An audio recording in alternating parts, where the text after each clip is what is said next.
ನಗರದ ಸ್ಟೇಷನ್ ಬಜಾರ್ ಬಡಾವಣೆಯಲ್ಲಿರುವ ಕ್ರಿಸ್ತಶಕ 1717ರಲ್ಲಿ ಸ್ಥಾಪಿತ ಸುಮಾರು 307 ವರ್ಷಗಳ ಪುರಾತನ ಶ್ರೀ ವಿಠಲ ಮಂದಿರದಲ್ಲಿ ಆಷಾಢ ಏಕಾದಶಿ ಕಾರ್ಯಕ್ರಮವು ಅದ್ದೂರಿಯಾಗಿ ಜರುಗಿತು.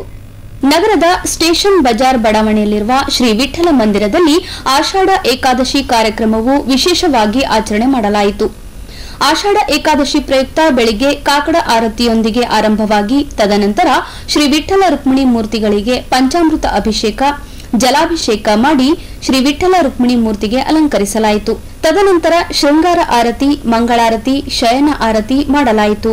ನಂತರ ವಿವಿಧ ಕಲಾ ತಂಡಗಳಿಂದ ಭಜನಾ ಕಾರ್ಯಕ್ರಮವು ಜರುಗಿದವು. ಏಕಾದಶಿ ನಿಮಿತ್ತ ಏರ್ಪಡಿಸಲಾಗಿದ್ದ ಕಾರ್ಯಕ್ರಮಕ್ಕೆ ನಗರದ ನಾನಾ ಕಡೆಗಳಿಂದ ಆಗಮಿಸಿದ ಭಕ್ತಾದಿಗಳು ಭಗವಂತನ ಕೃಪಾಶೀರ್ವಾದ ಪಡೆದು ಪುನೀತರಾದರು. ಇನ್ನು ಕಾರ್ಯಕ್ರಮಕ್ಕೂ ಮುನ್ನ ನಗರದ ಸೂಪರ್ ಮಾರ್ಕೆಟ್ನಲ್ಲಿರುವ ಮಾಯಾ ಮಂದಿರದಿಂದ ಸ್ಟೇಷನ್ ಬಜಾರ್ ಬಡಾವಣೆಯಲ್ಲಿರುವ ವಿಠಲ್ ಮಂದಿರದವರೆಗೆ ಬೃಹತ್ ದಿಂಡಿ ಯಾತ್ರೆ ನಡೆಸಲಾಯಿತು.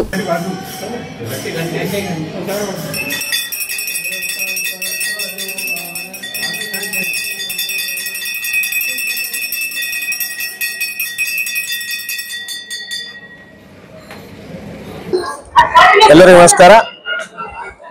ನಾವು ಶ್ರೀ ವಿಠಲ್ ಮಂದಿರ್ ಟ್ರಸ್ಟ್ ವತಿಯಿಂದ ಇವತ್ತು ಆಷಾಢ ಏಕಾದಶಿ ನಿಮಿತ್ತ ಬೆಳಗ್ಗೆ 4 ಗಂಟೆಗೆ ಕಾಕಡಾರತಿಯಿಂದ ಕಾರ್ಯಕ್ರಮ ಪ್ರಾರಂಭವಾಯಿತು.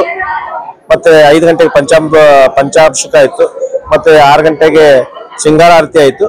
ಅದಾದ ನಂತರ ದರ್ಶನಕ್ಕೆ ಸ್ಟಾರ್ಟ್ ಆಯ್ತು ಭಕ್ತರಿಗೆ.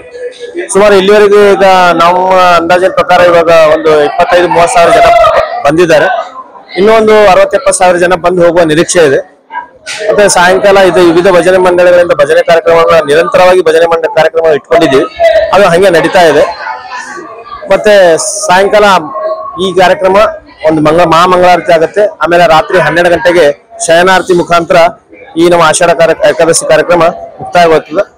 ಇನ್ನು ಯಾರಾದ್ರೂ ಭಕ್ತರಿದ್ರೆ ನಾಳೆ ದ್ವಾದಶಿ ಪ್ರಯುಕ್ತ ಎಲ್ಲಾ ಭಕ್ತರು ಈ ವಿಠಲನ ದರ್ಶನ ತಗೊಂಡು ಪಾತ್ರರಾಗಬೇಕಂತ ನಮ್ಮ ಟ್ರಸ್ಟ್ ವತಿಯಿಂದ ಕೇಳ್ಕೊತೀವಿ. ಪ್ರತಿ ವರ್ಷದಂತೆ ಈ ವರ್ಷ ಆಷಾಢಿ ಉತ್ಸವವನ್ನು ಬಹು ವಿಜೃಂಭಣೆಯಿಂದ ಆಚರಿಸಲಾಗ್ತಾ ಇದೆ. ಲಕ್ಷಾಂತರ ಜನರು ಬಂದು ವಿಠಲನ ದರ್ಶನ ಪಡ್ತಾ ಇದ್ದಾರೆ, ಪುನೀತರಾಗ್ತಾ ಇದ್ದಾರೆ. ಇದೇ ರೀತಿ ಎಲ್ಲ ನಮ್ಮ ಕಲಬುರಗಿಯ ಎಲ್ಲ ಜನರಿಗೆ ವಿಠಲ್ ಪಾಂಡುರಂಗ ಆಶೀರ್ವಾದ, ಆಯುರಾರೋಗ್ಯ, ಭಾಗ್ಯ ಎಲ್ಲವನ್ನು ಕೊಟ್ಟು ಕಾಪಾಡಲಿ ಅಂತ ನಾನು ಸಂಘದ ವತಿಯಿಂದ ಪ್ರಾರ್ಥಿಸುತ್ತೇನೆ. ಸಂಭ್ರಮದಲ್ಲಿ ಶಾಸಕ ಅಲ್ಲಂಪ್ರಭು ಪಾಟೀಲ್, ವಿಠಲ್ ಮಂದಿರ ಟ್ರಸ್ಟ್ ಅಧ್ಯಕ್ಷರಾದ ದತ್ತಾತ್ರೇಯ ಪುಕಾಳೆ, ಉಪಾಧ್ಯಕ್ಷರಾದ ಬ್ರಿಜ್ ಗೋಪಾಲ್ ಡಾಗಾ, ಮುಖಂಡರಾದ ರಾಮಕೃಷ್ಣ ಪವಾರ್, ಮನೀಶ್ ಜಾಜು, ದಾಮೋದರ್ ಮುಂದಾಡ್, ರತನ್ ಮಾನೆ, ವಿಜಯಕುಮಾರ್ ಘುಳೆ ಸೇರಿದಂತೆ ಟ್ರಸ್ಟ್ನ ಅನೇಕರು ಉಪಸ್ಥಿತರಿದ್ದರು.